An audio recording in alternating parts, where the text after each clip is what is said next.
Hello everyone, आज का हमारा उससे आगे का पढ़ते हैं। जैसे यहाँ पे एक क्वेश्चन है, if the length and breadth of the field are measured as L equals to 120 plus minus 2 metre and breadth equals to 100 plus minus 5 metre, find area of field. तो बिल्कुल सिंपल सा क्वेश्चन है, हमें क्या क्या ध्यान रखना है वो देखो। लेंथ दिया गया है 120 प्लस माइनस 2 मीटर, कहने का मतलब 120 तो एग्जैक्ट वैल्यू है और वहां पे एरर होने का पॉसिबिलिटी +2 या -2 या इसके बीच में कुछ भी हो सकता है। ब्रेड्थ का भी ऐसे ही 100 में +5 हो सकता है या -5 हो सकता है। तो हमें जो एरिया बताना है वो भी इसी फॉर्मेट में बताना है, क्योंकि क्वेश्चन में ऐसा फॉर्मेट दिए गए। मतलब अगर हम एरिया सॉल्व करेंगे तो एरिया ऑफ फील्ड जो आएगा वो कैसा आएगा, एक तो क्वांटिटी होगा A plus minus delta A, ऐसा होगा कि नहीं, और साथ में मीटर स्क्वायर लिख रहे हैं। एक तो मेन वैल्यू होगा और एक साथ में एरर वाला एब्सोल्यूट एरर वैल्यू, इसको मेन वैल्यू बोलेंगे और इसको एब्सोल्यूट एरर वैल्यू। तो ऐसे फॉर्मेट में लिखना है। तो हमारे पास दो चीज कैलकुलेट करना है, एक तो A और एक डेल्टा A। तो A कैलकुलेट कैसे करेंगे, ये वाले वैल्यू को मल्टीप्लाई करेंगे तो कितना होगा 120 इंटू 100, तो कितना आ जाएगा, ये आ गया एरिया का। ये तो एग्जैक्ट वैल्यू वाला मेन वैल्यू, ठीक है। अब दूसरा हमें डेल्टा ए निकालना है। तो बताओ डेल्टा ए के लिए मैं ऐसे लिख सकता हूँ, delta A by A equals to delta L by L plus delta B by B, change in length upon length plus change in breadth upon breadth delta change in area upon area. तो इसमें देखो delta A हमें निकालना है और area का value आ चुका है 12,000 इक्वल्स टू डेल्टा एल है 2 और लेंथ है 120 प्लस बी का वैल्यू है 100 प्लस माइनस 5, मतलब क्या लिख सकते हैं 5 अपॉन में 100, ठीक है। और यहाँ से सॉल्व करके हम डेल्टा ए निकाल सकते हैं। तो जब हम डेल्टा ए निकालेंगे तो किसके इक्वल होगा, यहाँ से 12,000 यहाँ पे कर लो और इसका एलसीएम लेंगे तो ये भी कितना लिख जाओ, मल्टीप्लाई करके ये एक समय के लिए लिख जाओ। क्यों ऐसा लिखता हूँ, देखो ऊपर थोड़ा सा इजी हो जाएगा, 2 इंटू 100 200 हो जाएगा और प्लस 5 इंटू 120 कितना होगा 600 हो जाएगा। तो यहाँ से देखोगे ये पूरा टर्म कैंसिल आउट हो जाएगा, इससे 800 आ जाएगा। डेल्टा ए कितना आया 800 आया। तो इसको अगर हम लिखना चाहेंगे यहाँ से तो कैसे लिख सकते हैं, ये वाले वैल्यू को हम कैसे लिखेंगे, फाइनल एरिया को कैसे लिखेंगे, ए कितना है हमारे पास 12,000 प्लस माइनस लिखते हैं और डेल्टा ए कितना है 800, ऐसा कुछ। तो ये ध्यान रखना है कि एरिया ऑफ द फील्ड कैसे हम निकालें। बिल्कुल सिंपल सा क्वेश्चन है, बस हमें ध्यान रखना है एक तो मेन वैल्यू ऐसे निकालेंगे और दूसरा एरर वाला वैल्यू के लिए हम ये फॉर्मूला यूज करते हैं। तो ये हमारा आंसर होगा।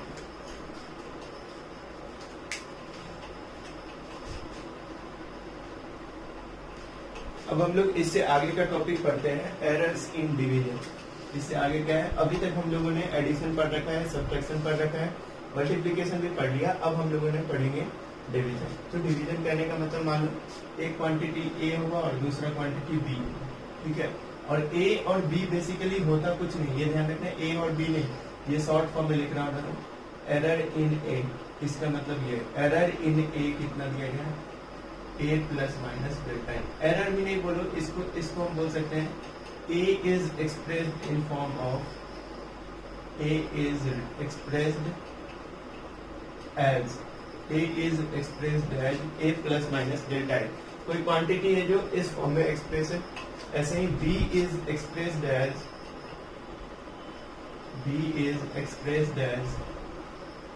B plus minus delta B। Small वाला कंफ्यूजन कभी कभी देता है हमें, तो हम सिर्फ ऐसे लिखेंगे A is expressed as A plus minus delta B is expressed as B plus minus delta B। तो अगर हमें Z एक क्वांटिटी है जो A और B को डिवाइड देगा, मतलब A क्वांटिटी और B क्वांटिटी को डिवाइड देगा, तो बताओ जैसे हम मल्टीप्लाई डिवाइड में भी एक मेन वैल्यू डिवाइड करके निकालते हैं और एक एरर वाला पार्ट निकालना है। अगर मान लो Z को हम एक्सप्रेस करना चाहेंगे तो Z इज एक्सप्रेस्ड एज, जो A और B को हम डिवाइड करके लाए हैं वो कैसे होगा, Z plus minus delta Z आएगा। एक तो मेन वैल्यू होगा और दूसरा ये जो एरर वाला वैल्यू है वो होगा। तो देखो मेन वैल्यू हमें डिवाइड करना है दो क्वांटिटी को, तो ऐसे ही करके निकालेंगे A अपॉन B। अब बात आता है डेल्टा Z कैसे निकालेंगे। तो याद रखना है जिस तरह एडिशन और सब्ट्रैक्शन में जो अलग एरर वाला पार्ट था उसको ऐड करके निकाले थे, तो एडिशन में दोनों वैल्यू ऐड होता था और सब्ट्रैक्शन में एक वैल्यू तो सब्ट्रैक्ट करते थे मेन वैल्यू, बट जो एरर वाला वैल्यू था उसको हम क्या करते थे, ऐड करते थे। सिमिलरली मल्टीप्लीकेशन और डिवीजन में जेड तो हम वैसे निकालेंगे, मल्टीप्लाई करना होगा तो मल्टीप्लाई करेंगे और डिवाइड करना होगा तो डिवाइड करेंगे, बट डेल्टा जेड वैसे ही कैलकुलेट होगा जैसे पहले होता है। Delta Z upon Z equal to लिख सकते हैं delta A upon A plus delta B upon B. ठीक है, तो यहाँ से जेड हम ऐसे कैलकुलेट कर लेंगे, ए का मेन वैल्यू और बी का मेन वैल्यू से डिवाइड करके, और डेल्टा जेड इस वाले फॉर्मूले से हम कैलकुलेट कर सकते हैं। बस हमें ये याद रखना है, तो ये फॉर्मूला हम पहले से याद रखे थे, अगर कहीं पे डिवाइड करना होगा तो क्वेश्चन में ही दिया जाएगा, तो कुछ भी स्पेशल हमें याद नहीं करना है। और यहाँ से हमारा फाइनल आंसर इस फॉर्मेट में लिखना है, Z plus minus delta Z. जैसे देखो इससे रिलेटेड क्वेश्चन कराता हूँ।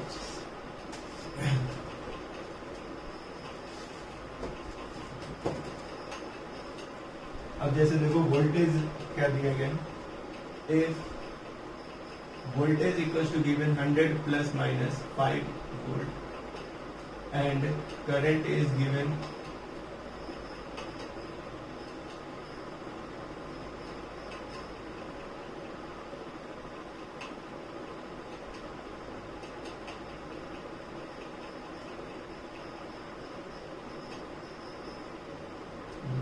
0.2 एम्पीयर, ये दिया गया। वोल्टेज दिया गया 100 प्लस माइनस 5 वोल्ट, करंट दिया गया 20 प्लस माइनस 0.1 करके इसमें। ठीक है, करंट दिया गया है ये और वोल्टेज ये गिवन है, और हम लोग को फाइंड कर रहा है क्वेश्चन में रेजिस्टेंस निकालने के लिए। फाइंड रेजिस्टेंस, ये वोल्टेज और ये करंट है, तो बताओ रेजिस्टेंस का फॉर्मूला क्या होता है। आर इक्वल टू क्या लिख सकते हैं, V upon I. Ohm's law क्या बोलता है, V equal to I R, तो आर को मैं लिख सकता हूँ वी अपॉन आई, मतलब हमें इन दोनों को डिवाइड देना है। तो अगर फाइनल आंसर लिखेंगे रेजिस्टेंस का, वो कैसे होगा, R plus minus delta R के फॉर्म में होगा। क्यों होगा, क्योंकि वोल्टेज और करंट इस फॉर्मेट में गिवन है, तो हमें फाइनल आंसर भी इस फॉर्म में निकालना। तो इसका जो मेन वैल्यू है वो कैसे निकलेगा, इसके मेन वैल्यू को इसी डिवाइड, तो आर जब हमें निकालना होगा तो R equal to V upon I लिखेंगे। वी 100 और आई 20 है, तो कितना आ गया 5 ओम आ गया। और फॉर डेल्टा आर हमें क्या निकालना होगा, delta R upon R equals to delta V upon V plus delta I upon I. याद रखना है, डिवाइड हो या मल्टीप्लीकेशन हो बीच में प्लस साइन ही आएगा, माइनस साइन देने का गलती मत करना। तो डेल्टा आर हमें निकालना है, आर आ चुका है हमारा, जिसको हम इधर कर दें तो आर कितना लिखेंगे यहाँ से 5, डेल्टा वी कितना है 5 अपॉन 100 प्लस, और यहाँ पे प्लस होगा, डेल्टा आई है 0.1 अपॉन 20, ये है। इसको सॉल्व करें अगर तो क्या निकलेगा, डेल्टा आर इक्वल टू 5, यहाँ पे कितना होगा देखो 5 से ये कितना हो जाएगा 20, ये 1 हो गया और ये 20, तो ये क्या लिखेंगे 1.01 अपॉन 20, ऐसा होगा कि नहीं। देखो ये 1 और 20 हो गया, ये 0.1 अपॉन 20 है, तो 1 प्लस 0.1 कितना हो जाएगा 1.1 होगा, 1.1, क्योंकि 1 प्लस 0.1 है तो कितना आ जाएगा 1.1, और नीचे क्या होगा 20 और इधर 5 है, तो इसको 5 से 4 टाइम्स में होगा, तो 1.1 को 4 से डिवाइड दे देंगे तो आंसर आ जाएगा डेल्टा आर। तुम लोग डिवाइड करके लिख लेना, फाइनल आंसर क्या होगा, फाइनल आंसर या फिर रेजिस्टेंस का जो वैल्यू होगा, रेजिस्टेंस इक्वल्स टू क्या लिख रहे होंगे, रेजिस्टेंस इक्वल्स टू क्या लिखेंगे, आर कितना है 5 ओम प्लस माइनस, अब देखो फाइनल आंसर में प्लस माइनस आ गया, यहाँ पे 5 प्लस माइनस 1.1 को 4 से डिवाइड दे देना और वही आंसर होगा, ये होगा आंसर। तो तुम लोग को एडिशन समझ में आ गया होगा, मल्टीप्लिकेशन भी समझ में आ गया, डिवीजन भी समझ में आ चुका होगा। डिवीजन में भी कुछ नहीं करना है, सेम प्रोसीजर यूज करना है, बस जो ओरिजिनल वैल्यू है उसको डिवाइड करके निकालेंगे, बाकी डेल्टा आर इसी फॉर्मूले से निकलता है। तो इस फॉर्मूले को अच्छे से याद रखना, बहुत इंपॉर्टेंट चीज है, ठीक है। तो इसको नोट करने सभी को।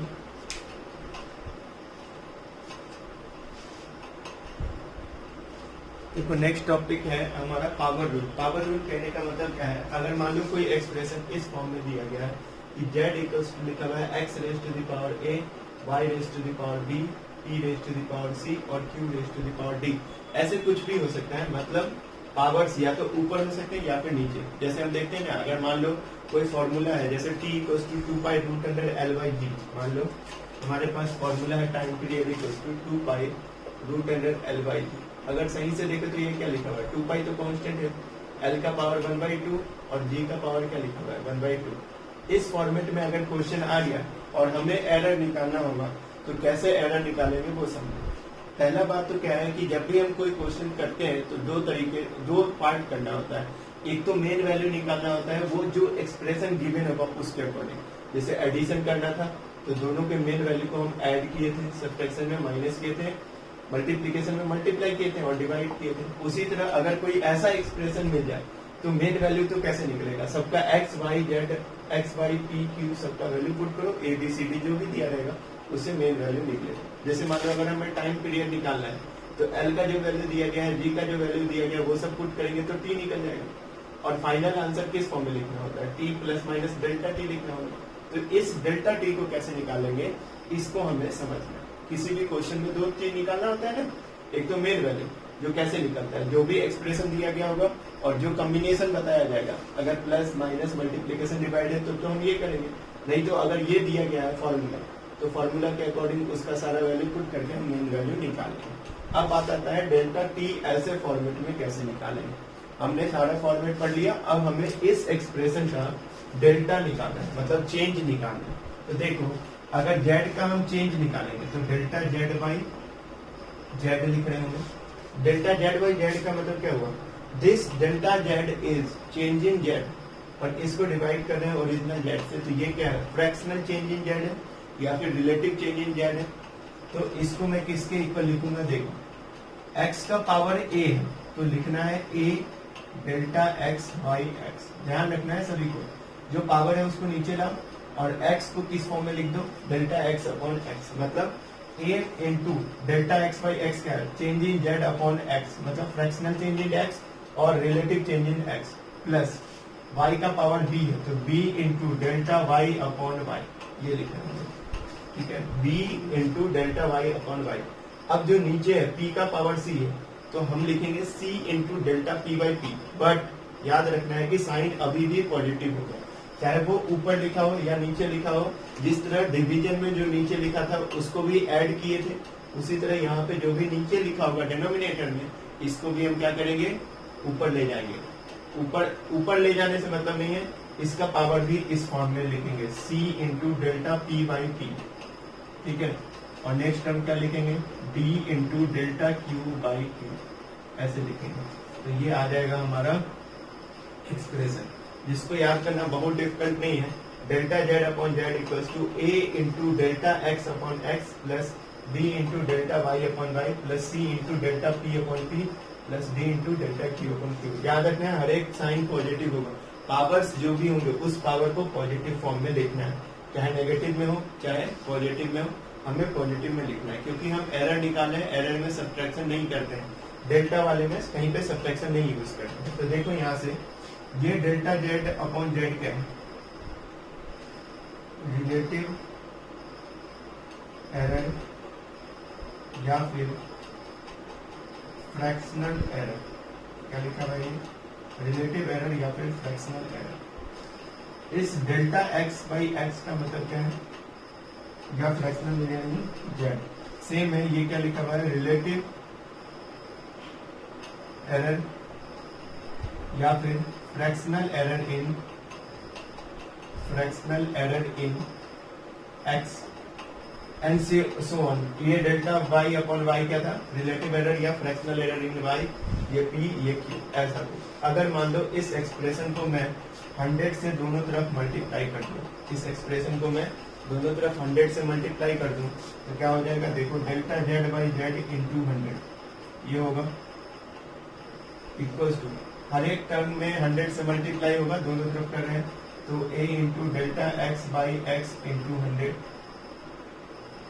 समझना बहुत ध्यान से, यहाँ पे b into delta y upon y into 100 ऐसे लिख रहे होंगे। ऐसे ही हम यहाँ पे सी के लिए लिखेंगे और ऐसे ही डी के लिए। तो देखो क्या होगा, C into delta P by P into 100 plus D into delta Q by Q into 100। इसको 100 से मल्टीप्लाई करने पे क्या होता है वो समझो। ये जो टर्म लिखा हुआ है delta Z by Z into 100, ये डेल्टा जेड बाई जेड क्या था, रिलेटिव एरर या फ्रैक्शनल एरर, और उसको 100 से मल्टीप्लाई किए तो क्या हो गया, percentage relative error, percentage relative error in Z, या फिर इसी का एक और नाम होता है परसेंटेज एरर या फिर परसेंटेज फ्रैक्शनल एरर। तुम लोग कॉपी में नोट कर लेना यहाँ पे percentage relative error in Z, उसके बाद ऐसे करके यहाँ पे लिखना परसेंटेज एरर, सीधा परसेंटेज एरर का मतलब भी यही होता है, या फिर परसेंटेज फ्रैक्शनल एरर। ये वर्ड ध्यान रखना, परसेंटेज आएगा तभी ये 100 से मल्टीप्लाई होगा। अब इसको भूल जाओ तो ये क्या लिखा हुआ था, इस पूरे का नाम क्या है, percentage relative error in Z. वैसे ये क्या लिखा हुआ है, percentage error in X, percentage error in Y, वो percentage error in P, percentage error in Q. A B C D क्या है, इस एक्सप्रेशन का पावर है, ठीक है, ध्यान में रहेगा। तो कॉपी में लिख लेना, ये जो डेल्टा एक्स अपॉन एक्स है इसको मैं हटा के इस वाले लाइन को हटा रहा हूँ अभी के लिए, और इसके जगह पे लिखना है, ठीक है, जो तुम लोग को कभी कंफ्यूजन न हो इस वर्ड का मतलब क्या है।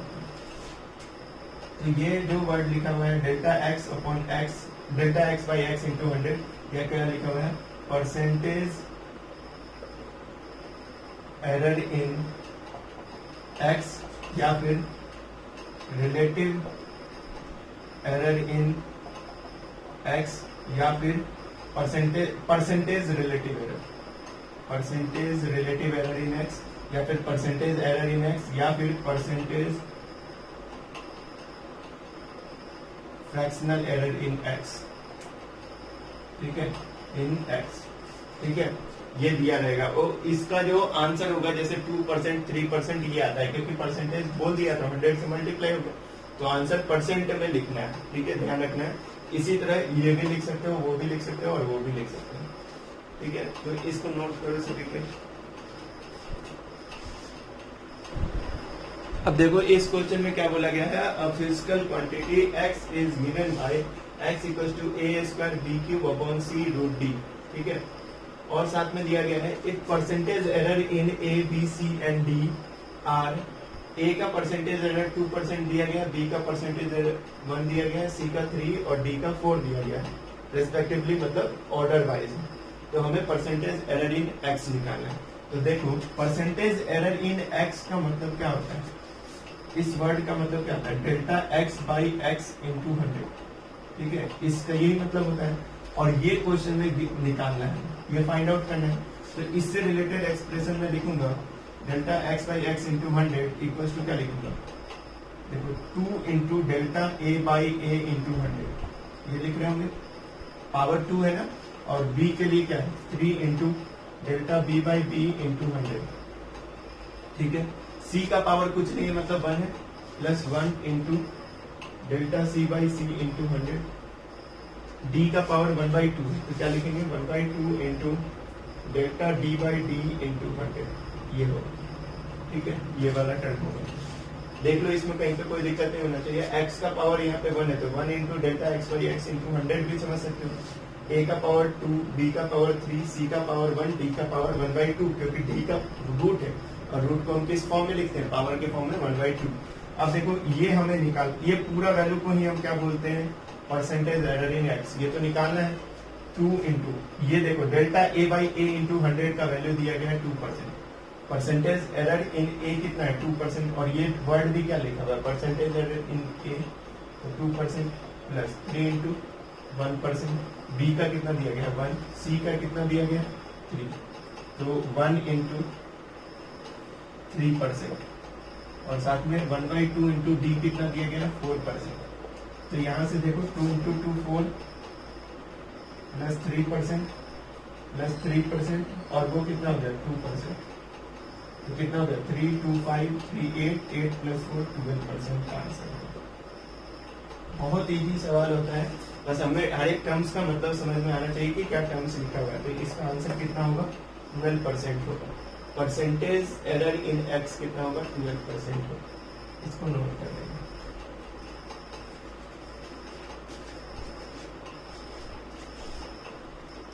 देखो नेक्स्ट क्वेश्चन क्या दिया गया है, percentage error in mass is 2% and percentage error in velocity is 3%, then find percentage error in kinetic energy. Kinetic energy का अगर हम एक्सप्रेशन लिखेंगे तो क्या होता है, हाफ mv²।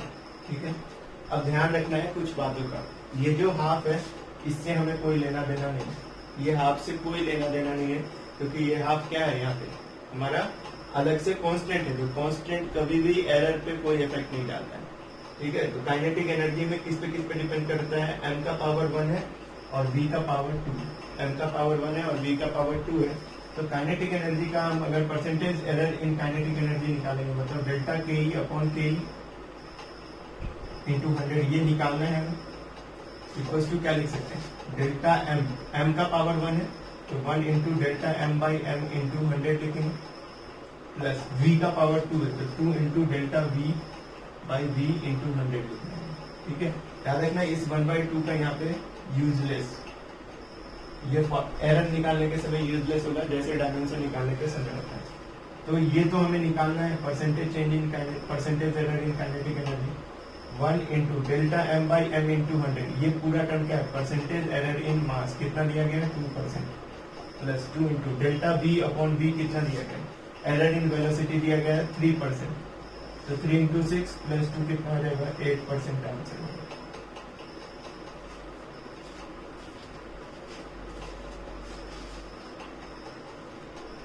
अब देखो इस क्वेश्चन में देखो हमें परसेंटेज एरर निकालना है p में, जबकि p इक्वल टू दिया गया है a क्यूब b का पावर 1/2 c का पावर -4 और d का पावर 3। तो देखो पावर पॉजिटिव हो नेगेटिव हो हमें तो इससे लेना ही देना नहीं है। हमें क्वेश्चन में दिया गया percentage error in a 2%, b में 4%, c में 1% और d में 2%। एक बार तुम लोग खुद से ट्राई करना, उसके बाद वीडियो देखना। तो हम यहाँ पे लिखेंगे delta p upon p into 100 equal to क्या होगा, delta a upon a into 100 और इसके पावर में कितने हैं 3, तो 3 लिखेंगे, plus 1/2 into delta b by b into 100, plus देखो पावर माइनस प्लस से हमें मतलब नहीं, हमें तो प्लस यूज करना है, delta c upon c into 100 plus d का पावर क्या है 3/2 into delta d by d into 100, ये लिखना है मतलब। ठीक है, तो यहाँ से देखो delta p upon p into 100 तो निकालना है, परसेंटेज एरर इन p आ जाएगा, यही है ना लिखा हुआ, percentage error in p equals to 3 into delta a by a कितना दिया गया है 2%, plus 1/2 into delta b by b कितना दिया गया 4%, plus 4 into delta c by c कितना दिया गया 1%, और ये 3/2 इंटू 2%, तो ये 1 हो जाएगा, ये 2 हो जाएगा, 6% प्लस 2% प्लस 4% प्लस 3%, 4 3 7 2 9, 15% आंसर हो जाएगा, 15% आंसर। बिल्कुल इजी सा होता है क्वेश्चन, इसका बस हमें ध्यान रखना है। देखो माइनस है तो कुछ लोग सोचेंगे नीचे माइनस है, माइनस प्लस से तो हमें लेना ही देना नहीं, हमें सिर्फ प्लस लिखना है। और इस वाले ये जो फॉर्मेट होता है ना, इसमें परसेंटेज एरर ही पूछता है। ठीक है, ये ध्यान रखना है कि इसमें पूरा क्वेश्चन पूछता है तो बहुत ज्यादा लेंथी हो जाएगा, तो इसलिए नहीं पूछता है, बस इतना ही तक पूछता है। तो ये एरर में 5 तरह के हमें पढ़ने थे, एडिशन, सब्ट्रैक्शन, मल्टीप्लीकेशन, डिवीजन और पावर रूल। इस पांचों से रिलेटेड जितने क्वेश्चन थे मैंने करा दिया। अब जब क्वेश्चन में क्वेश्चन अभी नहीं आएगा, क्वेश्चन जब आएगा तो उसमें एक तो इससे रिलेटेड क्वेश्चंस बहुत कम होते हैं। और तुम लोग को मैं 2 बुक बोल चुका हूँ खरीदने के लिए।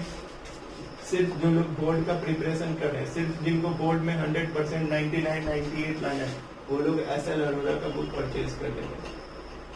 ठीक है, और जिनको कुछ अच्छा करना है, IIT, नीट, ये सब करना है, तो इसके लिए HC वर्मा होता है बुक, वो खरीद लो। और भी बहुत अच्छा बुक खरीदना है तो सिंगेज खरीद सकते हो। सिंगेज बुक बहुत अच्छा होता है, इसका पूरे 11-12 का 3000 का होता है, ₹3000 का बुक आता है पूरे सिंगेज। 11th और 12th में 6 बुक होते हैं उनका पूरे। HC वर्मा बहुत ज्यादा महंगा नहीं, 2 बुक होता है 11-12 कम्बाइंड, तुम लोग के लिए बेस्ट रहेगा एससी वर्मा तरीका। बाकी मैं क्वेश्चंस देते रहूंगा, इस क्वेश्चन से सारा क्वेश्चन मिल जाएगा, ठीक है। और बोर्ड के लिए जिनको प्रिपरेशन करना है ऐसा लग रहा है, जिनको नीट भी करना है, नीट के लिए भी ये मस्ट बुक होता है। नीट भी इससे बहुत ज्यादा बेनिफिशियल होता है। इसमें जितने क्वेश्चन हैं ऐसा लग रहा है थ्योरी के साथ वो पूरा भी कर लोगे तो बहुत अच्छा फिजिक्स हो जाता है, ठीक है। जिनको आईआईटी वगैरह करना है, आईआईटी या जेईई मेंस, उनके लिए यही है HCP। इन बुक को करो, इनसे सारे क्वेश्चंस कर लोगे तो हो जाएगा, ठीक है। तो इससे रिलेटेड हमें इतना पढ़ना था एरर से। एरर में अभी और भी पार्ट्स हमें पढ़ने हैं, वो थोड़ा इनसे अलग है, ठीक है। ये जो होता है ये हम सॉल्व करते हैं नॉर्मली, वो डेटा पे फिक्स। अब जो हम आगे टॉपिक पढ़ेंगे, एक टॉपिक और है उसमें 5 तरह के क्वेश्चन होते हैं, एक ही क्वेश्चन में 5 क्वेश्चन बनते हैं। तो उस क्वेश्चन के लिए हमें डेटा गिवन होता है क्वेश्चन में, और उसको हम उसके अकॉर्डिंग सॉल्व करते हैं। तो आगे जब हम पढ़ेंगे तो वो पढ़ने वाले होंगे उससे रिलेटेड। अभी के लिए हमारे पास इतने ही टॉपिक्स हैं इससे रिलेटेड।